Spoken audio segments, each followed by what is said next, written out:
I'm a ride operator for a theme park. There's one roller coaster we are not allowed to operate. I've always been obsessed with roller coasters. There's just something about the way they defy gravity, defy death, rush you to the very brink, teetering at the edge where anything can go wrong. Yet somehow everyone returns safe and sound at the end. At least most of the time, right? There are some roller coasters that have been famously dangerous. Like the Jetline in Sweden, a popular coaster that ran for decades, but after replacement parts weren't properly tested, one of the coaster's trains derailed fatally. Or at Six Flags, where a restraint on the Texas Giant coaster came undone and a woman was flung from the ride to her death. In my town, there's a small Six Flags-style theme park. I won't tell you the name, but you've probably heard of it in the news recently. In any case, it's mostly rides and carnival games. I've been an operator there for the past few months, but there's one roller coaster that no passengers are allowed to ride. It's funny because I see them test running it all the time. One day I even went and asked a fellow staff member, Markisha, when they were going to open the new coaster. She said never, and I couldn't tell if she was serious or joking. I asked her again. She said with a shrug, "Boss says the Ultimate has got some sort of bug." Anyway, fast forward a couple months and Markesha and I are kind of casually dating. She's nerdy, snarky, and a few years older than I am. We're pretty different, but maybe that's why we get along. One thing that unites us is our passion for roller coasters. The Ultimate still isn't open, and one afternoon she suggests that maybe we ride it ourselves after the park closes. "Wait, for real?" I exclaimed. "Yeah, I mean last time everything got safety checked, it passed all the checks. Plus I saw someone on it yesterday when it was running. There's literally nothing wrong with it. I think it's just superstition the boss won't open it to the public. He's convinced it'll go wrong.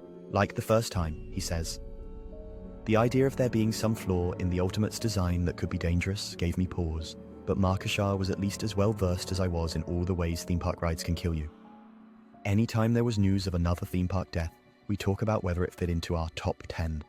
Mechanical failures obviously are big on our list, and design failures like the water slide that decapitated a 10-year-old boy. Then there are human errors. We often argue whether to count fatalities from visitors trespassing in fenced-off areas and then getting whacked by mechanical parts. I don't really count these since, well, it's kind of like when people play on train tracks. Not to be mean about it, but in those situations you can't really blame the rides. Anyway, the Ultimate didn't have any mechanical issues or design flaws, so in theory it should be safe. Like Mark had said, it had recently been tested for any engineering problems and passed with flying colours. It ran smoother than our flagship roller coaster, the Cobra. Neither Markisha nor I had pre-existing health issues, and the design of the Ultimate was nothing extraordinary. It had only one giant loop and further on, a smaller one. Despite the name, it was actually less intense than the Cobra, our most popular coaster.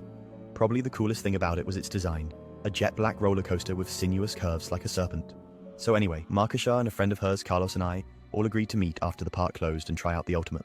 Staff were still cleaning up around the park, but it was deserted of visitors when I went to meet Carlos at the main entrance. I remember Carlos and I walking toward those ominous black loops of the Ultimate and seeing the coaster running as Markisha put it through one more test run. Either another employee or a test dummy was in it as it shot by. It was very fast. Not fastest in the world, but damned if it wasn't fastest in the park. "Dude, that thing is awesome!" exclaimed Carlos. When we got to the ride's entrance, Markisha told me everything checked out fine and that she and Carlos would go first. I started to object, but she said, "Nah, I get first dibs. I'll run it for you again after." "Woohoo, let's do this," said Carlos.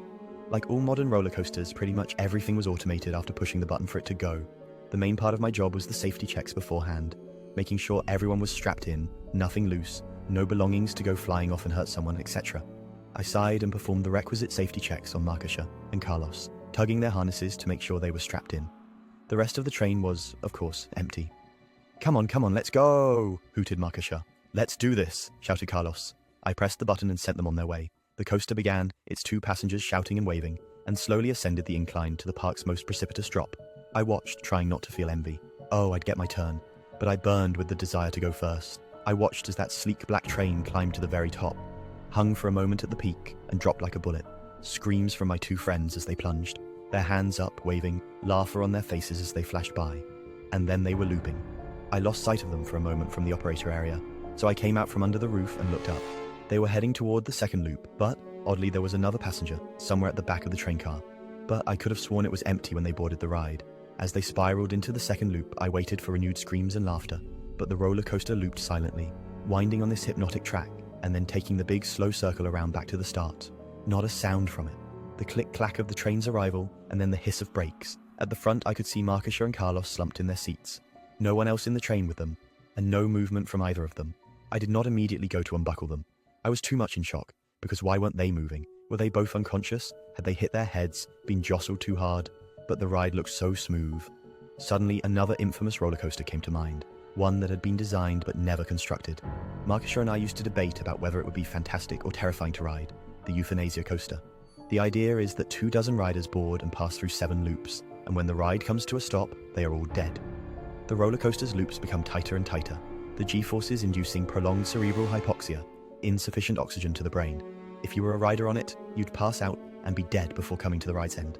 To me, the concept is horrible. Markisha always said it would be a terrific way to die. I still didn't have the courage to approach her or Carlos. There was another staff member walking by outside the ride, pushing a drinks cart. I screamed for help. She came up and went to the roller coaster and swore, and then got on the phone.